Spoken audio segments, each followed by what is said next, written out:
لعلواي لأخ حبرة أفريقيا أبقرنا أفريقيا نايقدم بريزيدنت هاجر نيجيريا أولوساغان أوباسانجو زمرح لأخ بعسرت حد سنة نبرسا كتما كلل تግራይ مقالة بمقعز مسبة سلطان حوحات ذاتا أكايديو أوباسانجو مستياب قرب أوان بريزيدنت تكلل مخانة زأوجا بومبر حوحات دكتور دبرتسيان قبر ميكائيل تراخيبو أبهلو كونتا إتاكلل كمزة يتاقاليس الله إذا قعزو زكايا الزلو أمانقو منقست فدرالن حوحاتن حدش وقعنا مجمار مدلوات يقبر آل الزبل حد حدا وكستات إنا قدد أبز خدل زل وانيو فلوي الأخ حبرة أفريقيا أبقرنا أفريقيا أولوساغان أوباسانجو نمرخو بوزهان إتاكلل أبزهابو حاتسير مقلتي علامة إذا مبصح نقرات كابت أبز أوان زبوص حلو الدرجة كيكوفو نمقباري يلو إتي نزهاجر نمنيو سلام مرق أنس تانكوهلو وطباو معبالون نخصل مسرح مردا بخمي كنجمرو نخل زبليو إت علامة كبل ونوسيغو تزاريبو مس دكتور دبرتسيان قبر ميكائيل أبز قبر ركب دما عقوب كم زخونون أوباسانجو تزاريبو الله كبيت صحفت بريزيدنت كلل تግራይ ዝወጽ ሓበሬታ ድማ ኣብቲ ዝተሳተፈ ኣምባሳደር ኣዲስ ዓለም ባሌማ ትግራይ ንህዝባ ንምድሓን ግብራዊ ስጉምቲ ከም ዘድልያ ነትልኡኽ መብርሂ ሂብዎዮ ኣዲስ ዓለም ባሌማ በተወሳኺ ብሰንክቲ ካብ 2020 ክሳብ 2022 ዝተኻየደ ኩናት ካብ መንበሪኦም ዝተመዛበሉ ናይ ውሽጢ ዓዲ ተመዛበልቲ ዘለዎ ከቢድ ቆጠባውን ማሕበራውን ቅልውላውን ከም ዝተዘርበሉ ይገሊጹ እቲ ውግእ ብስምዕ ምቁራስ ተኹሲ ፕሪቶርያ ድሕሪ ምብቅዑ ልዕሊ 3 ዓመታት እኳ እንተሓለፈ እቶም ብሰንክቲ ውግእ ዝተፈናቐሉ ግን ክሳብ ሕጂ ኣብ መጽለሊ ማዓስከራት እዮም ዝርከቡ እቲ ኣምባሳደር ድማ መግለጺኡ ኣብ ትሕቲ ምሕደራ ሓይልታት ኣምሓራ ዝነብሩ ተወለድቲ ትግራይ እውን ከቢድ ስደትን ፀገማትን የጋጥሞም ከም ዘሎ ኣመልኪቱ ሓይልታት ክልል ኣምሓራ ድሕሪ ናይ 2 ዓመት ውግእ እውን ንደቡብ ትግራይ ሒዞሞ ከም ዘለው ይፍለጥ ኣብዚ ሕጂ እዋን ኣብ መንጎ ፕሬዝዳንት እቲ ክልል ደብረጽዮን ገብረ ሚካኤልን ብኣባሳንጆ ዝምራሕ ልኡኽ ሕብረት ኣፍሪቃን ዝግበር ዘሎ ዘተ ገና ኣብ ምጅማሩ ኮይኑ ተወሳኺ ፍታሕና ምምጻእ ዝዓለመ እዩ ብተወሳኺ እቲ ዘተ ነቲ ኣብቲ ዞባ ዘሎ ህልው ፖለቲካውን ፀጥታውን ኩነታትን ወተሃደራዊ ምንቅስቓሳትን ከገምግም ተፅቢት ይግበረሉ እዚ ህፁፅ ጉዕዞ ዲፕሎማሲ ዝመጽእ እቲ ነቲ ኩናት ዘብቅዕ ስምምዕ ሰላም ፕሪቶርያ እናተበተነ ኣብ ዝኸደሉን ቀንዲ ዓንቀሳቱ ከይተተግበሮ ኣብ ዝተርፈሉ ዘሎ እዋን እዩ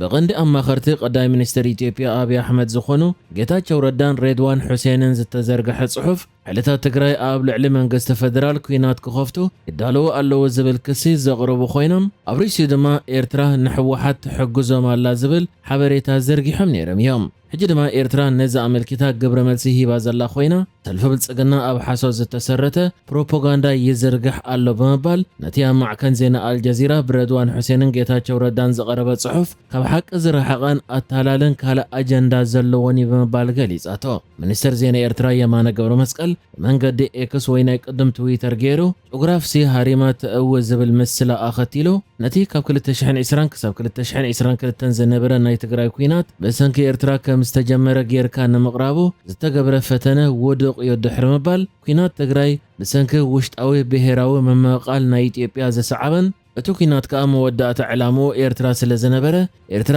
ብጠለብ መንግስቲ ፌደራልያ ናብቱ ኩናት ኣትያ ብምባል ነቲ ዝቐረበ ጸብጻብ ካብ ሓቂ ዝረሓቐ ይክብልን ከሎ ድሕሪ ኩናት ድማ ኣባላት ሰልፊ ብልጽግና ንኤርትራ ኣመስጊኖም እዮም እዚ ምስጋና ከዓ ምስቲ ሕጂ ዝቐርብ ዘሎ ተጻባኢ መርገጺ ዝጻረር እዩ ብምባል ንብልጽግና ብምትላልዩ ከሲስዎ ዘሎ ብጀካዚ እውን ስምምዕ ፕሪቶርያ ኩሉ ኣብ ሓደ ቦታ ጥራይ ዝተዛዘመ ጌርካ ንምቕራቡ ዝተገብረ ፈተና እውን ካብ ሓቂ ዝረሓቐ ይድሕር ምባል እቲ ስምምዕ ሙሉእ ብሙሉእ ቅድሚ ምፍራሙ ክልቲኦም ወገናት ማለት መንግስቲ ፌደራልን ትግራይን ኣብ ጅቡቲን ሲሸሊስን ብመንጎኘት ኣሜሪካን ሕብረት ኤውሮጳን ኣብ 2022 ተራኺቦም ነይሮም እዮም ጌታቸው ረዳ ባዕሉ ከም ዝበለውን ነታ ከም ሓደጋ ዘርእይዋ ኤርትራ ሓቢሮም ንኽገጥምዋ እውን ተዘራሪቦም ነይሮም እዮም ኢሉ ስምምዕ ፕሪቶርያ ከዓ ዝኾነ ይኹን ናይ ኤርትራ ምትእታው ዘይብሉ ውሽጣዊ ጉዳይ ኢትዮጵያ ይክብልን ከሎ ኤርትራ ዞባዊ ምርግጋእ ከም እትድግፍን እቲ ስምምዕ ከዓ ብጽቡቕ መንፈስ እንድሕር ተተግቢሩ ኢዳ ክትእትወሉ ዝኾነ ይኹን ድሌት ከም ዘይብላ ይገሊጹ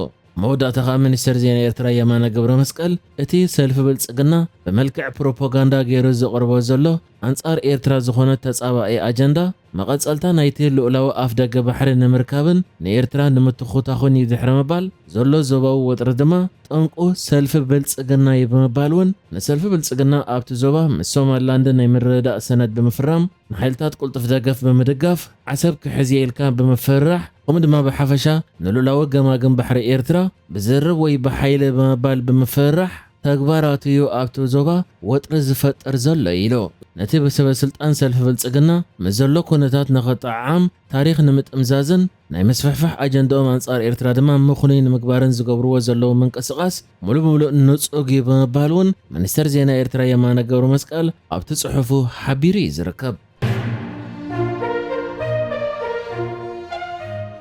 ሚኒስትር ወጻኢ ጉዳያት ሆላንድ ከም መቐጸልታ ናይቲ ብተደጋጋሚ ገለ ኣዋርሒ ጸኒሑ ዝዝርግሖ ኩነታት ናይ ዝተፈላለያ ሃገራት ዘርእን ንዜጋታት ሆላንድ ድማ ምኽሪ ዝህበሉን ገጽ ብዓርቢ 12 ሰነ 2023 እውን የሐዲስዎ ዘሎ ኮይኑ ኣብቲ ንኤርትራ ዝምልከት ገጹ ድማ ዳርጋ ንዝበዝሐ ክፋል ኤርትራ ቀይሕ ሕብሪ ብምግባር ክግየሾ ዘይብሉ ከባቢታት ብምባል እዩ ኣቐሚጥዎ ዘሎ። እቲ ካልእ ዝተረፈ ድማ እንትርፎ ንህፁፅ እዋን እንተዘይኮይኑ ክግየሽ ዘይብሉ ከባቢታት ብምባል ኣቐሚጥዎ ኣሎ። ናይዚ ምኽንያት ኣመልኪቱ ድማ ሚኒስትር ወጻኢ ጉዳያት ሆላንድ ኣብቲ ምስ ሱዳንን ኢትዮጵያን ዘዳውብ ከባቢታት ፀእታዊ ውሕስነት የለን ዝብል እዩ። ምስ ሱዳን ኣብ ዘዳውብ ከባቢታት ዕጡቓት ጉጅለታት ይንቀሳቐሱ እዮም ክብል እንከሎ ብፍላይ ድማ ምስቲ ኣብ ሱዳን ዘሎ ኩናት ሓድሕድ ብዝተሓዝ ዕጡቓት ጉጅለታት ይንቀሳቐሱ እዮም ኢሉ። ምስ ኢትዮጵያ ኣብ ዘዳውብ ከባቢ ድማ ብክልቲኦም ወገናት ኣብ ዶባት ኤርትራን ኢትዮጵያን ወታደራዊ ምንቅስቓስ ኣሎ ክብል እንከሎ በዚ ምኽንያት ድማ ኣብቲ ዶባት ዘሎ ከባቢታት ፀእታዊ ውሕስነት የብሎም ብምባል ዜጋታት ሆላንድ ናብኡ ከይገሽዩ መኺሩ ዘሎ። ምስ ጅቡቲ ዘሎ ዶብ ድማ ቅድሚ ሕጂ ኣሞን ክልቲአን ሃገራት ኩናት ኣጋጢሙ ከም ዝነበረ ብምጥቃስ መሶብ ዝተሓዝ ክሳብ ሕጂ ፖለቲካዊ ዘይምርዳእ ኣሎ ብምባል እዩ ነቲ ዶብ እውን ቀይሕ ገይሩሉ ዘሎ። ነቲ ካልእ ክፋል ኤርትራ ድማ ኣራንሾን ሕብሪ ብምግባር ኣገዳስን ዘይኮነ መገሻ ክኽየድ የብሎም ብምባል እዩ ምልክታ ገይሩሉ ዘሎ።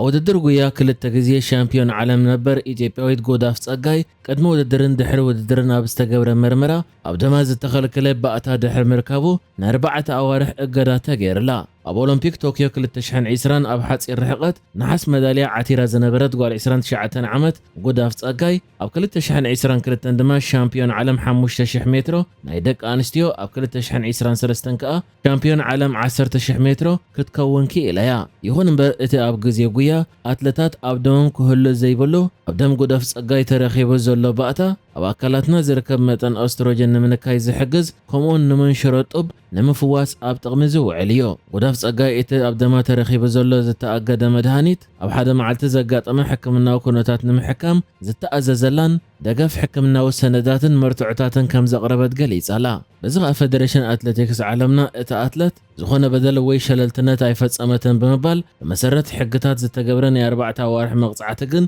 ግቡእ ምዃኑ እዩ ገሊጹ ዘሎ። ንሕጂ ዝተዳለወ ዜናታት እዚ ነይሩ። ብካልእ ክሳብ ንራኸብ ሰላም ንዓኹም።